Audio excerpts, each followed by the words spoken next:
Hello students, let's see the question. So the question is sewage water is released into natural water bodies. पूछा गया है कि इनमें से कौन सा करेक्ट है रिगार्डिंग जो सीवेज वाटर को रिलीज किया जाता है नेचुरल वाटर बॉडीज में, कि डायरेक्टली किया जाता है या आफ्टर प्राइमरी ट्रीटमेंट या आफ्टर सेकेंडरी ट्रीटमेंट या आफ्टर टर्शियरी ट्रीटमेंट। तो अगर हम देखें यहाँ पे ये जो सीवेज वाटर है,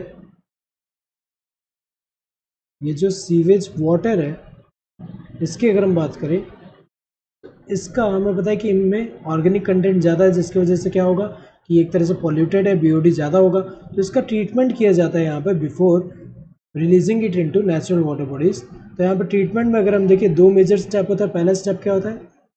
प्राइमरी ट्रीटमेंट। प्राइमरी ट्रीटमेंट में क्या होता है?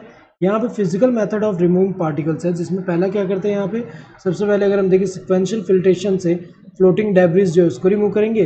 उसके अलावा बाद में जो ग्रिट है उसको सेडिमेंटेशन से यहाँ पे अगर हम देखें कैसे सेपरेट हो रहा है, यहाँ पे अगर हम देखें जब सेडिमेंटेशन करेंगे तो ग्रिट यहाँ बॉटम में सेटल डाउन हो जा रहे हैं। और ये जो सुपर नेट्रेंट है ये क्या है? प्राइमरी एफ्लुएंट है, प्राइमरी एफ्लुएंट। और यही एफ्लुएंट जो है, ये एफ्लुएंट जो है इसको फर्दर कहाँ भेजा जाएगा? ये एफ्लुएंट को फर्दर सेकेंडरी ट्रीटमेंट के लिए भेजा जाएगा। नेक्स्ट स्टेप अगर हम देखें, सेकेंड स्टेप क्या है?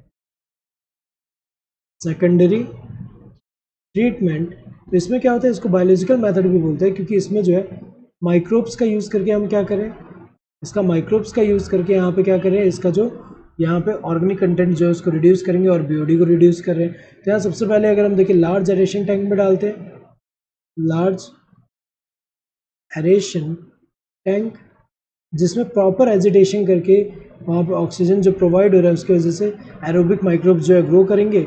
और उसकी वजह से क्या होगा कि वो ऑर्गेनिक मैटर को यूटिलाइज कर रहे हैं। तो अल्टीमेटली अगर हम देखें बीओडी कम कर रहे हैं। और आफ्टर दैट यहाँ पे ग्रोथ होने के बाद, यहाँ बीओडी कम होने के बाद, जब यहाँ पे इसके बाद हम कहाँ भेजते हैं इसको? Settling tank.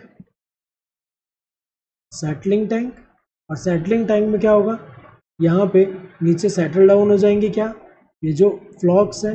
फ्लॉक्स क्या होते हैं यहाँ पे अगर हम देखें तो फ्लॉक्स जो होते हैं वो mass of bacteria associated with fungal filament जो कि मैश लाइक स्ट्रक्चर फॉर्म करते हैं वो है। तो अगर हम देखें ये सेडिमेंट यहाँ हो जा रहे हैं और ये जो एफ्लुएंट है इसको अगर हम देखें, इसको डिपेंडिंग ऑन इवेल्युएट करके देखेंगे बीओडी अगर कम हो गया तो इसको जो है रिलीज कर देंगे कहाँ पे? जो नेचुरल वाटर बॉडीज़ में, नेचुरल वाटर बॉडीज़ में। और ये जो है एक्टिवेटेड सेल्स का कुछ अमाउंट में जो है ये आगे लार्ज एरेशन टैंक में यूज़ करेंगे इनोकुलम की तरह, और रिमेनिंग जो है उसको एनारोबिक सेल डाइजेस्टर में भेज देंगे, जहाँ पे एनारोबिक बैक्टीरिया जो उसको डाइजेस्ट करेंगे, उससे कुछ गैसेस रिलीज करेंगे, जैसे मीथेन हुआ, CO2 हुआ, देन H2S हुआ। तो अगर हम देखें यहाँ पे सेकेंडरी ट्रीटमेंट के बाद नेचुरल वाटर बॉडी में रिलीज किया जाता है, डायरेक्टली नहीं किया जाता, नहीं प्राइमरी ट्रीटमेंट के बाद, आफ्टर सेकेंडरी ट्रीटमेंट। ये करेक्ट आंसर होगा। आफ्टर टर्शियरी ट्रीटमेंट ये गलत है। Correct answer this third one. Hope you understood the question. Thank you and all the best.